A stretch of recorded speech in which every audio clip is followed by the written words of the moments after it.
Một cách để học các tham số của mạng neuron sao cho nó cung cấp cho bạn một mã hóa tốt cho hình ảnh khuôn mặt của bạn là định nghĩa và áp dụng gradient descent trên hàm mất mát bộ 3.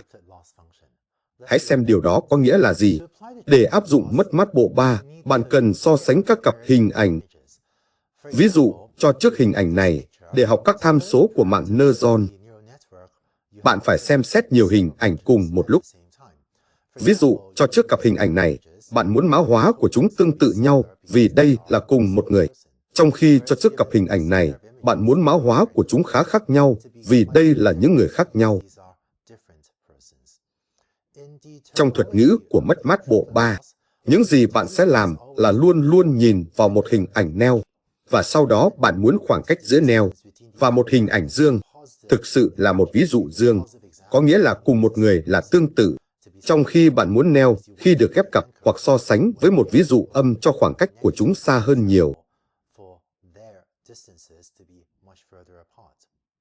Vì vậy, đây là những gì làm phát sinh thuật ngữ mất mát bộ 3, đó là bạn sẽ luôn nhìn vào 3 hình ảnh cùng một lúc. Bạn sẽ nhìn vào một hình ảnh neo, một hình ảnh dương, cũng như một hình ảnh âm. Tôi sẽ viết tắt neo, dương và âm là A, P và N. Vì vậy, để chính thức hóa điều này, những gì bạn muốn là các tham số của mạng neuron của bạn hoặc cho mã hóa của bạn có thuộc tính sau. Đó là bạn muốn mã hóa giữa neo trừ mã hóa của ví dụ dương. Bạn muốn điều này nhỏ.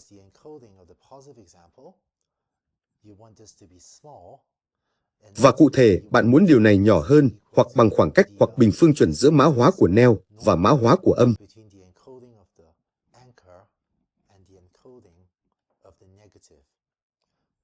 Tất nhiên đây là D của AP và đây là D của AN. Và bạn có thể nghĩ D là một hàm khoảng cách. Đó là lý do tại sao chúng tôi đặt tên nó bằng bảng chữ cái D. Bây giờ, nếu chúng ta chuyển số hạng từ phía bên phải của phương trình này sang phía bên trái, những gì bạn nhận được là F của A trừ F của P bình phương trừ. Tôi sẽ lấy vế phải bây giờ, trừ F của N.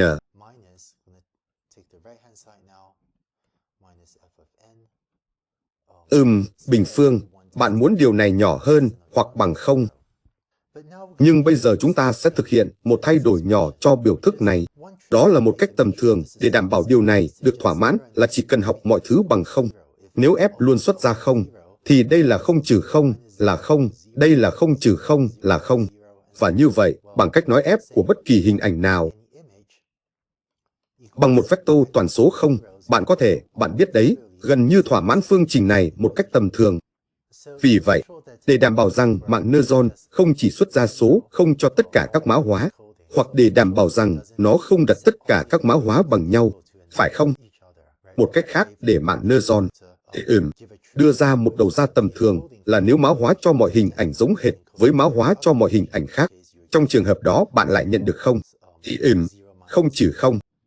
Vì vậy, để ngăn mạng neuron làm điều đó, những gì chúng ta sẽ làm là sửa đổi mục tiêu này để nói rằng điều này không cần phải nhỏ hơn hoặc bằng 0. Nó cần phải nhỏ hơn 0 một chút. Vì vậy, cụ thể, nếu chúng ta nói điều này cần phải nhỏ hơn âm alpha, trong đó alpha là một siêu tham số khác, thì điều này ngăn mạng neuron xuất ra các giải pháp tầm thường. Và theo quy ước, thông thường chúng ta viết cộng alpha thay vì âm alpha ở đó.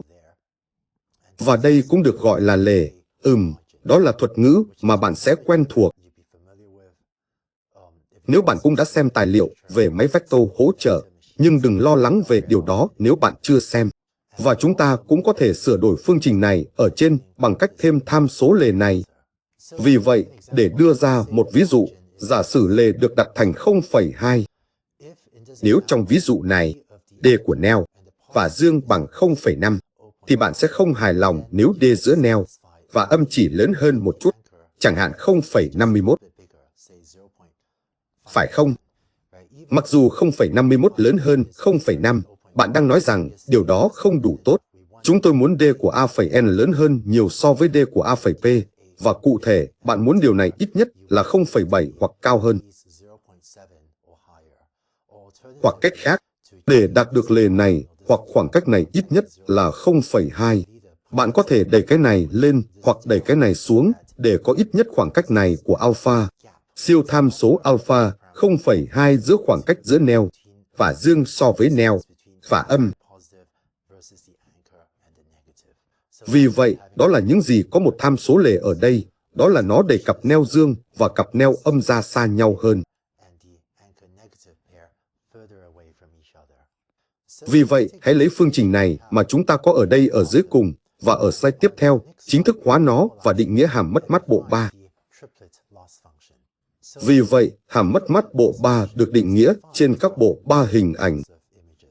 Vì vậy, cho trước 3 hình ảnh A, P và N, các ví dụ neo, dương và âm. Vì vậy, các ví dụ dương là cùng một người với neo, nhưng âm là một người khác với neo. Chúng ta sẽ định nghĩa mất mát. Mất mát trên ví dụ này thực sự được định nghĩa trên một bộ 3 hình ảnh là, để tôi sao chép trước những gì chúng ta có ở slide trước.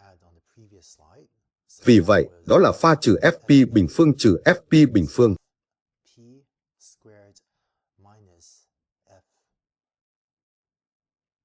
A trừ Fn bình phương và sau đó cộng alpha, tham số lề.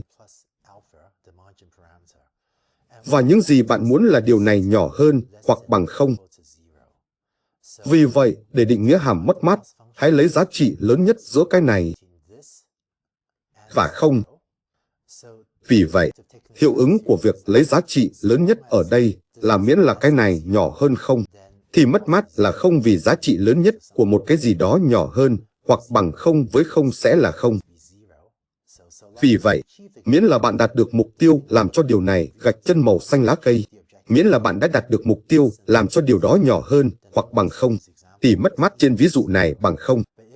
Nhưng nếu mặt khác, nếu điều này lớn hơn 0, thì nếu bạn lấy giá trị lớn nhất cuối cùng sẽ chọn cái này gạch chân màu xanh lá cây, và vì vậy bạn sẽ có một mất mát dương. Vì vậy, bằng cách cố gắng giảm thiểu điều này có tác dụng cố gắng gửi cái này thành 0 hoặc nhỏ hơn hoặc bằng 0, và sau đó miễn là nó bằng 0 hoặc nhỏ hơn hoặc bằng 0, mạng Neutron không quan tâm, nó âm hơn bao nhiêu. Vì vậy, đây là cách bạn định nghĩa mất mát trên một bộ 3 duy nhất, và hàm chi phí tổng thể cho mạng Neutron của bạn có thể là tổng trên một tập huấn luyện của những mất mát dương lẻ này trên các bộ 3 khác nhau. Vì vậy, nếu bạn có một tập huấn luyện, chẳng hạn 10.000 hình ảnh với 1.000 người khác nhau, những gì bạn phải làm là lấy 10.000 hình ảnh của bạn và sử dụng nó để để chọn các bộ 3 như thế này, và sau đó huấn luyện thuật toán học tập của bạn bằng cách sử dụng gradient descent trên loại hàm chi phí này, mà thực sự được định nghĩa trên các bộ 3 hình ảnh được rút ra từ tập huấn luyện của bạn. Lưu ý rằng để xác định tập dữ liệu các bộ 3 này, bạn cần một số cặp A và P, các cặp hình ảnh của cùng một người. Vì vậy, mục đích của việc huấn luyện hệ thống của bạn cần một tập dữ liệu mà bạn có nhiều hình ảnh của cùng một người. Đó là lý do tại sao trong ví dụ này, tôi đã nói nếu bạn có 10.000 hình ảnh của 1.000 người khác nhau, vì vậy có thể bạn có trung bình 10 hình ảnh của mỗi 1.000 người của bạn để tạo thành toàn bộ tập dữ liệu của bạn. Nếu bạn chỉ có một hình ảnh của mỗi người, thì bạn không thể thực sự huấn luyện hệ thống này. Nhưng tất nhiên, sau khi huấn luyện, bạn có thể áp dụng điều này. Nhưng tất nhiên, sau khi đã huấn luyện hệ thống, bạn có thể áp dụng nó cho bài toán học một lần của bạn, nơi mà đối với hệ thống nhận dạng khuôn mặt của bạn, có thể bạn chỉ có một hình ảnh duy nhất của một người nào đó mà bạn có thể đang cố gắng nhận ra. Nhưng đối với tập huấn luyện của bạn cần đảm bảo rằng bạn có nhiều hình ảnh của cùng một người, ít nhất là đối với một số người trong tập huấn luyện của bạn, để bạn có thể có các cặp hình ảnh neo và dương. Bây giờ, làm thế nào để bạn thực sự chọn các bộ 3 này để tạo thành tập huấn luyện của bạn? Một trong những vấn đề nếu bạn chọn A, P và N ngẫu nhiên từ tập huấn luyện của bạn, với điều kiện A và P là cùng một người, và A và N là những người khác nhau. Một trong những vấn đề là nếu bạn chọn chúng một cách ngẫu nhiên, thì ràng buộc này rất dễ được thỏa mãn. Bởi vì cho trước 2 hình ảnh ngẫu nhiên của mọi người, có khả năng A và N khác nhiều so với A và P. Và tôi hy vọng bạn vẫn nhận ra ký hiệu này. DAP này là những gì chúng ta đã viết trên một vài slide trước dưới dạng các mã hóa này. Vì vậy, điều này chỉ bằng khoảng cách bình phương chuẩn này giữa các mã hóa mà chúng ta đã có trên slide trước. Nhưng nếu A và N là hai người khác nhau được chọn ngẫu nhiên, thì có rất nhiều khả năng điều này sẽ lớn hơn nhiều, hơn lề alpha so với số hạng bên trái, và vì vậy mạng Neuron sẽ không học được nhiều từ nó. Vì vậy, để xây dựng tập huấn luyện của bạn, những gì bạn muốn làm là chọn các bộ 3A, P và N khó huấn luyện. Vì vậy, cụ thể, những gì bạn muốn là đối với tất cả các bộ 3 mà ràng buộc này được thỏa mãn. Vì vậy, một bộ 3 khó sẽ là nếu bạn chọn các giá trị cho A, P và N, sao cho có thể DA, P thực sự khá gần với DA, N. Vì vậy, trong trường hợp đó, thuật toán học tập phải cố gắng hết sức để lấy thứ này ở bên phải, và cố gắng đẩy nó lên, hoặc lấy thứ này ở bên trái, và cố gắng đẩy nó xuống, để có ít nhất một lề alpha giữa phía bên trái và phía bên phải. Và hiệu quả của việc chọn các bộ 3 này là nó làm tăng hiệu quả tính toán của thuật toán học tập của bạn. Nếu bạn chọn các bộ 3 một cách ngẫu nhiên, thì quá nhiều bộ 3 sẽ thực sự dễ dàng.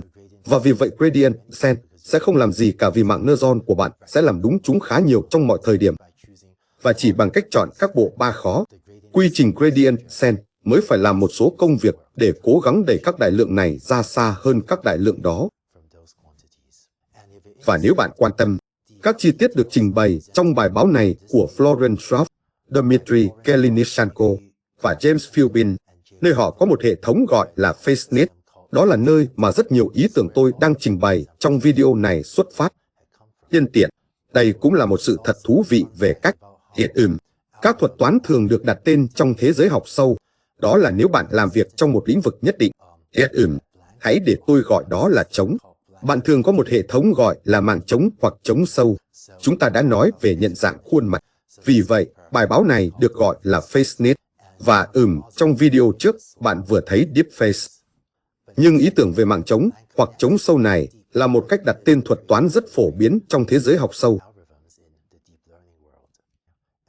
Và bạn nên thoải mái xem qua bài báo đó nếu bạn muốn tìm hiểu một số chi tiết khác để tăng tốc thuật toán của bạn bằng cách chọn các bộ 3 hữu ích nhất để huấn luyện.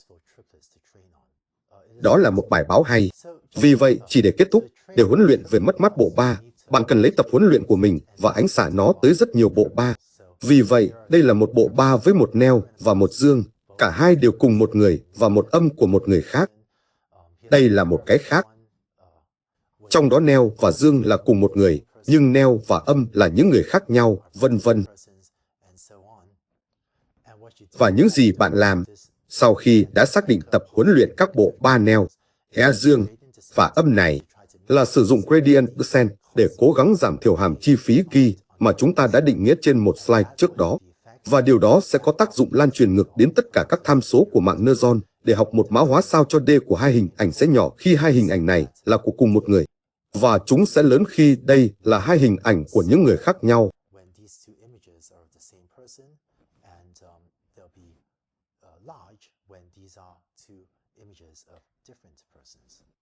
Vậy là xong phần mất mát bộ 3 và cách bạn có thể sử dụng nó để huấn luyện một mạng Neuron để xuất ra một mã hóa tốt cho nhận dạng khuôn mặt. Bây giờ hóa ra là các hệ thống nhận dạng khuôn mặt ngày nay, đặc biệt là các hệ thống nhận dạng khuôn mặt thương mại quy mô lớn, được huấn luyện trên các tập dữ liệu rất lớn. Các tập dữ liệu lớn hơn 1 triệu hình ảnh không phải là hiếm. Một số công ty đang sử dụng hơn 10 triệu hình ảnh và một số công ty có hơn 100 triệu hình ảnh để cố gắng huấn luyện các hệ thống này. Vì vậy, đây là những tập dữ liệu rất lớn. Ngay cả theo tiêu chuẩn hiện đại, các tài sản tập dữ liệu này không dễ kiếm. May mắn thay, một số công ty này đã huấn luyện các mạng lớn này và đăng các tham số trực tuyến. Vì vậy, thay vì cố gắng huấn luyện một trong những mạng này từ đầu, đây là một lĩnh vực mà vì kích thước khối lượng dữ liệu tuyệt đối, đây là một lĩnh vực mà thường có thể hữu ích cho bạn để tải xuống mô hình đã được huấn luyện trước của người khác thay vì tự làm mọi thứ từ đầu. Nhưng ngay cả khi bạn tải xuống mô hình đã được huấn luyện trước của người khác, tôi nghĩ vẫn hữu ích khi biết các thuật toán này đã được huấn luyện như thế nào trong trường hợp bạn cần tự mình áp dụng những ý tưởng này từ đầu cho một số ứng dụng. Vậy là xong phần mất mát bộ 3.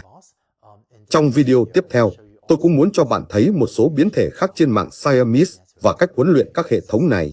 Hãy cùng đi tới video tiếp theo.